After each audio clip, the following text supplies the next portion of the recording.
Okay, so this is our first time giving our initial thoughts for a movie we just seen in the theater. And I've already seen this movie at a midnight showing for the Thursday night, but this is a Saturday morning matinee. And I saw it in 3D, but we're seeing it in 3D here as well. So, the first thing we should really talk about is what we knew about this before we actually saw it. So, I first heard about it through promotional material. I always look at Disney movies or anime movies in general, trying to figure out what's going to come up next.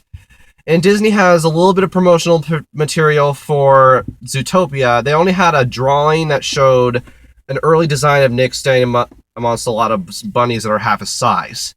And he just has just this blank look on his face looking at them. And I did not know the cast. I wasn't interested in figuring out who was directing or writing it at the time or was producing it. I was just like, okay, we're going to see this eventually. It'll be out at some point.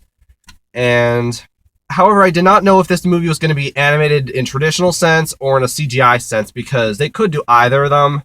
But I should have known from the get-go it was going to be a CG movie just because you know that's where they are right now. But then there was the first teaser they showed, and here's the thing about that teaser is that it doesn't show much. I already figured out the cast at that point, and well, there's something about that teaser I want to get into, but what do you have to say about it? I didn't think much of it. It seemed interesting, and like you mentioned, the animals retain their same normal size, which I thought leads to some clever visuals. Yeah, absolutely. And there's something about that teaser I want to bring up, and that this movie already has and had and will continue to have a lot of buzz because it actually stars animals, and we all know why.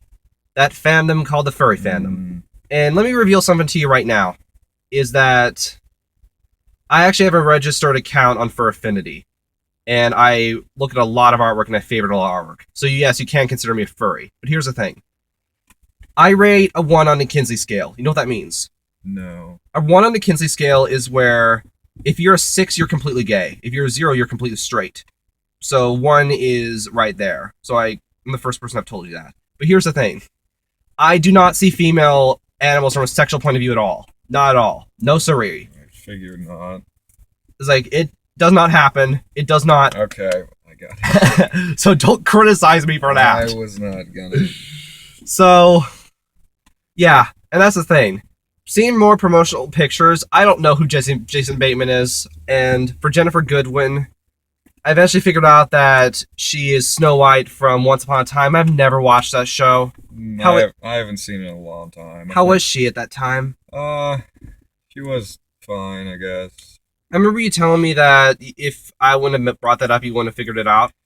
Probably not, because I don't remember the show too much. That's fine.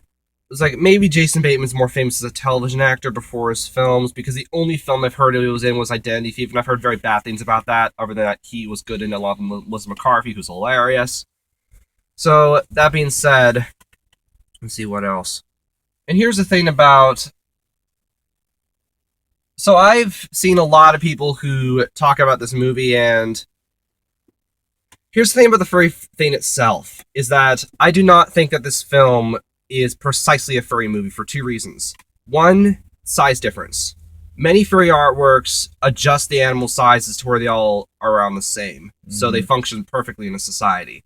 2, many animals in the film Zootopia are not popular with the fandom. Means like, popular animals is like, you've seen those nature sites where they glorify animals? Yes. The way animals are glorified in those is exactly how the furry. Damn. Oh God. I hope you don't get this.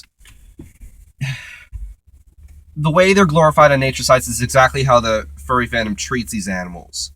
So, animals you see are popular. It's like, the 2 leads, a fox and a rabbit, those are very popular animals. It's like bears, polar, any kind of bears, Canidae family, wolves, you get the idea. However, other animals like yaks are not popular, sloths are not popular, gazelles are not popular, as far as I've seen.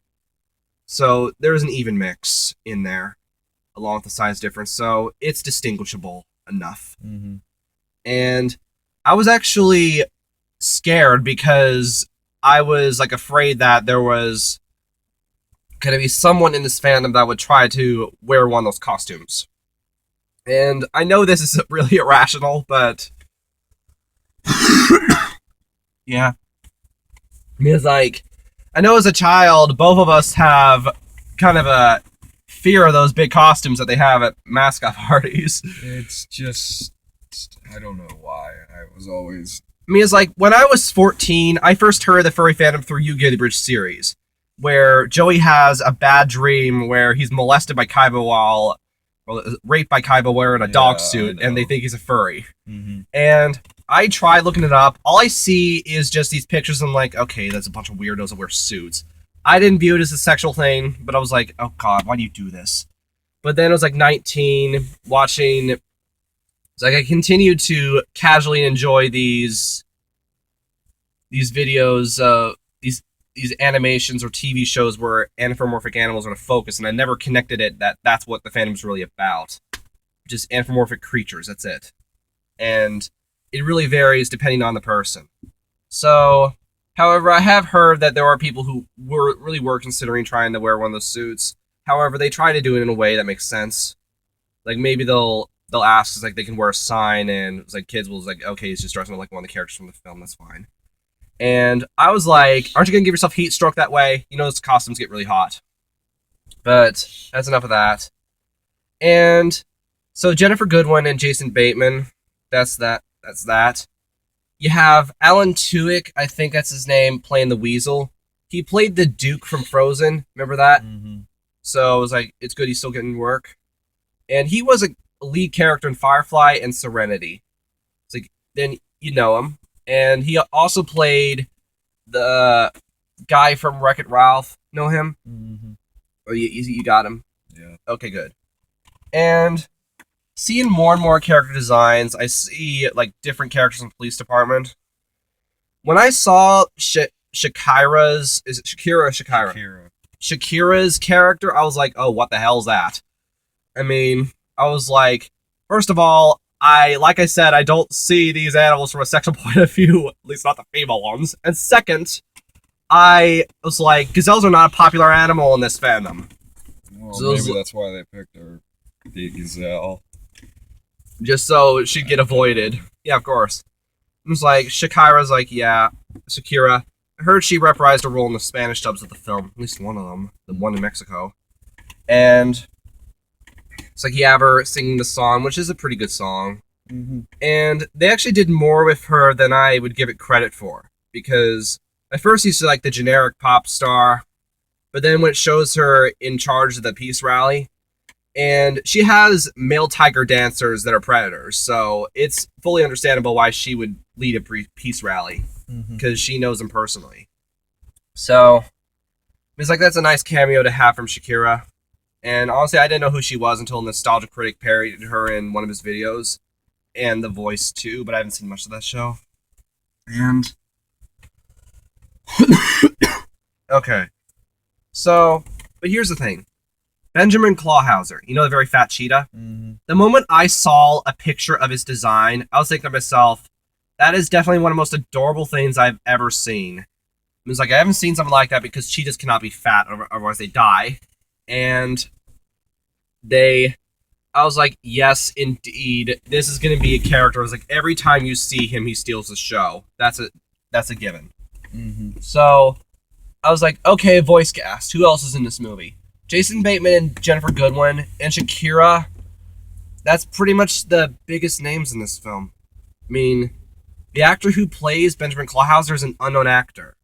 He's Nate Torrance. I don't know who he is. And... yeah, but let's talk about another one of the teasers. The infamous sloth teaser. I first saw this on my own. I saw it the day it was put up online. And the look on my face the moment I realized they're sloths is... and that's the same look on my face I have the entire time. I'm just... and then when it's over, I was like... I don't know. But... who else is working on this movie? Directors, producers, writers.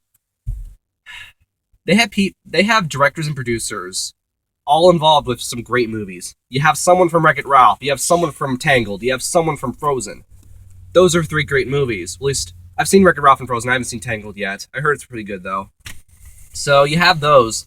But then on the writing team, I can't figure out who one of these 2 writers are. Because he hasn't really written the movie. So, but there's one thing I did not see. They did not credit who wrote the whole story, which was the large group of them. So it was like, if I knew that, I would have already guessed this movie was going to be great. And I thought it was. This is easily one of my favorite anime movies now. But now that I've talked about what we've seen in production of this film, it was like, I pretty much said more than what you have the credit for, right? Yeah. So let's talk about the movie itself. We'll start from the beginning. It's like the movie opens with this school play as an exposition. Sorry about that. And let's see. Oh yeah, that's gonna be a lot. Okay, we'll stop it here and we'll start a new part.